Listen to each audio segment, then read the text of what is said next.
السلام عليكم، كي دايرين؟ لاباس عليكم؟ نتمنى تكونوا كاملين على خير وبخير، ومرحبا بكم معايا في قناتي الشيف ملكه. اليوم غادي نشارك معكم كيكه البرتقال او الليمون بطريقه سهله، صدقوني ناجحه 100%.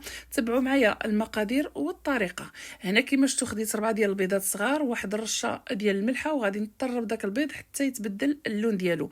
الا كان عندكم البيض كبير ديروا 3 فقط، ما ديروش 4. واحد نص كاس ديال السكر سنيده غنزيدو على دفعات وانا تنخلط. ومن بعد غادي نزيد واحد الكاس مع مرش ديال زيت المائده وانا تنخلط. ما تحبسوش تطرب باش يستق معكم الكيك، لان هنايا غادي تضاعف الحجم ديال البيض. وزدت واحد المعلقه صغيره ديال الخل وصافي غادي نحبس تطرب ونزيد المقادير الاخرى. صافي هنا غادي نزيد واحد نص كاس ديال الليمون، 2 ليمونات اللي عصرتهم، واحد الكاس مع مرش ديال الحليب. عصرت 2 ليمونات والقشور ديالهم عطاوني معلقه ديال القشور ديال الليمون حتى هو زدته. وهنا عندي ساشيه ديال سكر فانيليا، تتبقى اختياريه، اللي بغى يديرها يديرها، ما بغاش يديرها ما يديرهاش.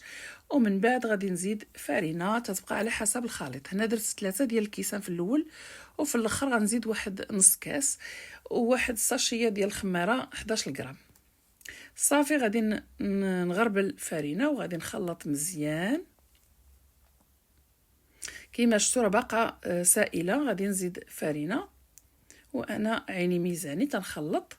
في الاخر زدت نص كاس. المجموع عندي 3 الكيسان ونص ديال الفرينه اللي تخلي في هذا الخليط. صافي غنخلط مزيان.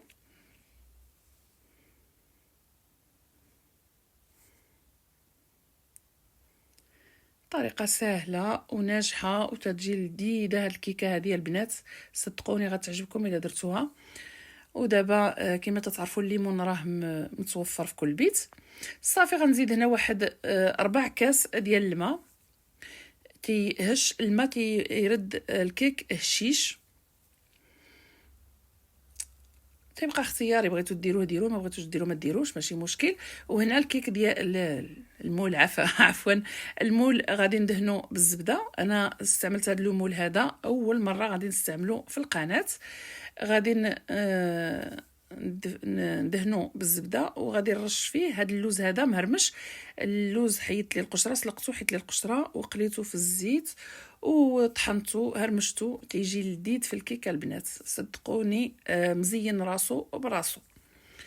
صافي نتوما تيبقى لكم اختيار في التزيين، تقدروا تخليوه هكاك سامبل ماشي مشكل. وفي الاخر غادي نخوي الخليط في المول. غادي نقادو هكا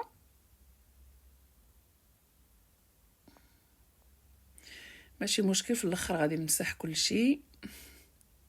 غنقاد. والفران غادي نشعلو يلاه من التحت باش يسخن حتى يطيب الكيك مزيان. عاد نشعل من الفوق باش يتحمر. صافي هكا نقاد.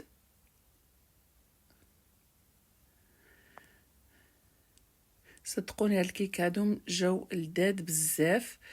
بعجينه وحده درنا 4 ديال الشكيلات ومذاق واحد. هما الشكيلات شكيله تيختلفوا. صافي غادي نحيد من المول. هانتوما طابو جاو محمرين. غنقلبو غادي نحاول معاهم بشويه بشويه حتى نحيدهم. تيتحيدوا بسهوله.